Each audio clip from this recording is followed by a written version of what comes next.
So I'll be giving an overview, as I said, on the work that we did in Long Island off Montauk in 2016 and 17, looking at the distribution of young either white sharks, the methods we used, talking about their horizontal movements from the spot tags, as well as their vertical movements from some of the PSATs that we put out, and then possible implications with fishery interactions and habitat conservation.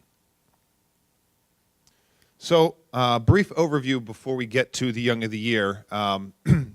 Two papers really describing North Atlantic white shark movements and presence and abundance. First, Casey and Pratt in '85, and then more recently, Curtis et al. In 2014. And all of those dots that you see here are all from Curtis et al. In 2014, locations where white sharks were either caught, sighted, or reported as being seen. So that was kind of where this began to kind of come together, and as you see, hotspots up here off of Massachusetts, Long Island area, and southeast U.S., Georgia, northeast Florida. Again, then in 2017, yellow font there, Scomo et al., they had their movements of large adult white sharks in the North Atlantic, as you can see breaking down seasonally. In the spring, kind of aggregating here off the mid-Atlantic. In the fall, migrating north and south, Cape Cod down to southeast U.S., hot spot in the southeast U.S. Off the winter, and then in the summer, large animals up there off of Cape Cod. These are all for the mature adult white shark, or older juveniles to mature animals, greater than 240 centimeters in total length. So we kind of got to start a good picture of where the larger white sharks in the Northwest Atlantic were, but not so much the juveniles. Where are the pups? As I said, we know one area that they were getting larger, older juveniles, mature animals up there off of Cape Cod. Not quite sure, though there were ideas on where the pups were. Most likely off of the Long Island Bight. Again, the work done by Casey and Pratt. They caught many young of the year and old young juvenile white sharks in their 1985 paper.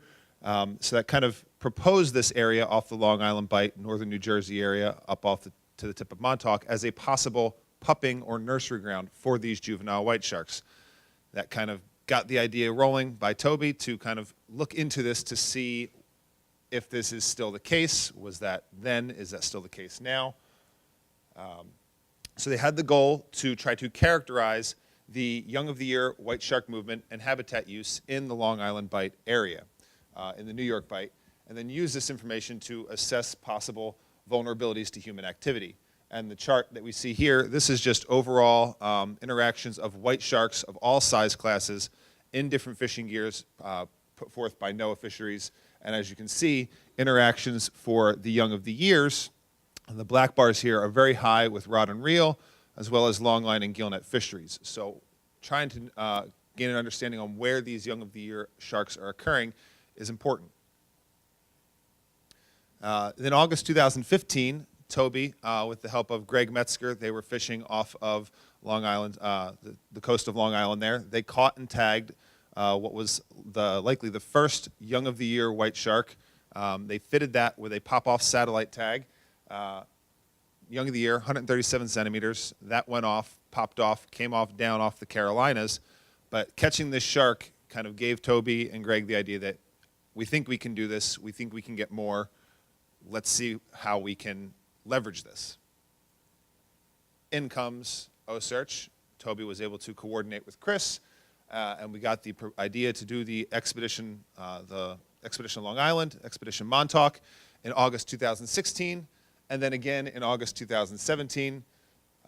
Two very, very successful expeditions. Chris and Brett, we can't thank you guys enough. That was an amazing trip. They were my third and fourth trips with OCEARCH, and they were quite possibly the most fun I've had out on expedition. 20 young of the year white sharks tagged over the 2 years, ranging in size from 119 centimeters to 158 centimeters. These sharks were outfitted both with the spot tags as well as acoustic tags in 2016 and 2017. And then in 2017, we added a third type of tag, which I will get to momentarily. So right now, these are just the spot tracks for the sharks tagged in 2016, just during their summer time. So this is just focused on the area and the summer nursery off of Long Island. And as you can see, all tracks for 8 of the sharks that were tagged, that we got good tracks for, all spending time along the coastal shelf here off Long Island from Montauk down to the New York Bight, and then out a little bit to the Hudson Canyon. This is just from August to October. Same pattern we saw in 2017 for the sharks, although there was some more movements. We had 9 sharks that we got viable tracks from. Lots of data. Again, August to October, we see this coastal moving east to west, northeast to south, northeast to southwest along the Long Island Bight there. And then if we take this with all of both the spot observations as well as acoustic detections from the Atlantic Coast Telemetry Network, we see the same pattern. Each one of these dots is an observation, either spot or acoustic detection of these juvenile white sharks during that same time period. So these juvenile white sharks are definitely using the Long Island Bight as a primary nursery area in the early stages of their life. And looking at these detections, if you plot the it's cut off there at the bottom, that's bottom depth based on the bathymetry and then sea surface temperature. You see that most of the time is spent in the over water or in water. That's anywhere from 10 to 20 meters in depth, 25 meters in depth, and then sea surface temperatures of around 20 to 24 degrees Celsius. This was just based off of the spot tags, which only gives you surface transmissions, and then the acoustic detection. So we're not really sure where in the water column they are. We just know how deep the water is and what the overall surface temperatures of those waters were. This was all from 2016, and then again from some of the sharks from 2017. But that got the idea of trying to look at some of the 3-dimensional movements, the vertical movement. Okay, we know where these sharks are horizontally. We know they're using the Long Island Bight as a nursery, but how are they utilizing this nursery habitat? So we, with the help of both OCEARCH as well as FAU Foundation, to raise money to purchase 6 pop-off PSAT light tags made by Low-Tech. They're 28-day tags, so short-term deployments. They've had a lot of success. Toby had a lot of success with those on skates. We wanted to try them on the white sharks. They record every 5 minutes depth and water temperature to allow us to see what the 3-dimensional movements are for these sharks while they're using this nursery habitat. And we got data from all 6 of the tags, and we were fortunate enough to actually physically recover 2 of those tags. They washed up onshore, one at Flying Point Beach in Southampton, and one at Amsterdam Beach off Montauk after their 28-day deployment. And that allowed us to get the full data set, not just the archive data set. So lots of data that we're going through right now. So that was very exciting. And this is what we got. This is an example of one of the tags that you see all that temperature and depth data. So temperature is the color, and then depth of the dives up and down here over that 28-day deployment. Very high-res, fine-scale, 3-dimensional data that we can then pair with the horizontal detection movement data that we have from the spot tags. So an example here, this is White Shark 13. I believe this was JD or Bruin. I can't quite remember which number corresponds to which, but as you can see, this pink box here correlates here. We see high surface temperatures, deeper dives, likely spending time over shallower water. Up here out off the tip of the Cape, off Montauk, cooler temperatures, shallower waters, spending time over shallow waters. And the depth data and the temperature data is corresponding nicely with these sharks that have provided a lot of spot detection. So we're able to pair where they were on the dates and the locations via the spot tags with the depth and temperature data from those date and time stamps on the pop-off tags. White Shark 17. Here in the summer, in this red box here, coastal along there, corresponds shallower waters, warmer temperatures out here. Deeper waters closer to the Hudson Canyon, we see deeper dives, cooler waters, and it's corresponding with those locations. White Shark 12, again, out here over the shallow banks up off the tip of Montauk, we see spending time in shallower waters, warmer waters, coming out here to off the shelf edge. This one was quite surprising. We actually had the shark go down all the way to about 198 199 meters, which corresponded with these spot tracks out here over off the shelf edge at the end of the Hudson Canyon. So we're seeing this data pair up quite nicely. Again, we'll go back to this photo here, this graph of all the detections.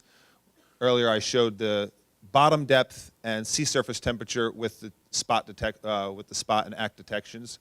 Now we have the actual physical swimming depths and temperatures at depth, and you can see that they're spending time in that 10 to 25 meter range, but most of their time they're spent swimming either at the surface or in these 15 to 20 meter ranges.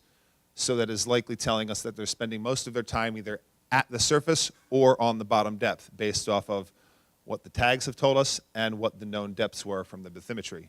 The same is said, we can see for the surface temperatures. We see sea surface temperatures ranging from 20 to 18 to 24 degrees, and that temperature range that we see on the spot tag, they're spending most of their time in that 20-degree C range. So the data is pairing up quite nicely, and we're really getting a good, clear picture of how these young sharks are using their nursery habitat. Why is this important? Well, there's a lot of commercial fishing effort, both in the squid fleet as well as the groundfish effort. And if you look at these heat maps on both of these slides, they're both areas where you're seeing lots of the detections based on the spot tags where these sharks are spending a lot of their time. And as we know from speaking with fishermen and reports, Chris, when the time being up there off Long Island, we know that the trawlers and the draggers are catching the young white sharks in their nets. They're caught as bycatch in some of the gill nets inshore as well. So we do know that there are a lot of interactions with these fisheries, as well as the potential for interaction with possible offshore energy development. These are areas of proposed and some current offshore wind farms.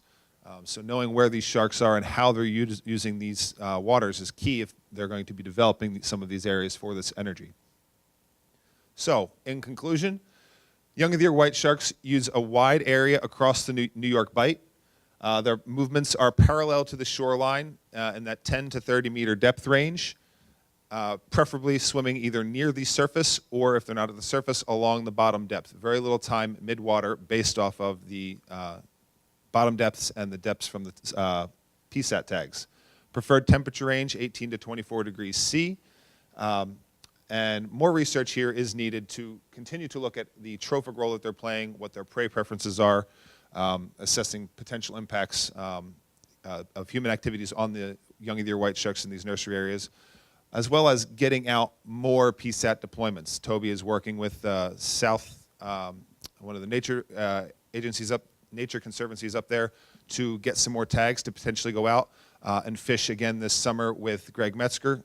Brett and the OCEARCH team were very helpful and instrumental in helping Greg kind of target and dial in the fishing for these young of the year white sharks, and Brett and Greg feel like they can, Greg feels he can get out there now and potentially get some more of these tags out. So we're hoping to get some more out, as well as look at other environmental factors, look at some of their vertical behavior, maybe foraging, diel patterns in behavior.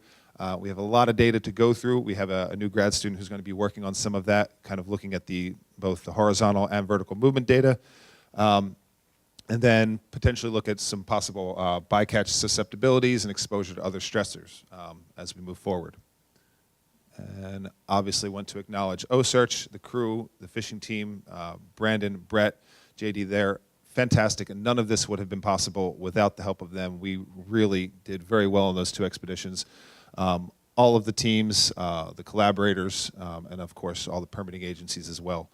And with that, I can take any questions, and I went a little long.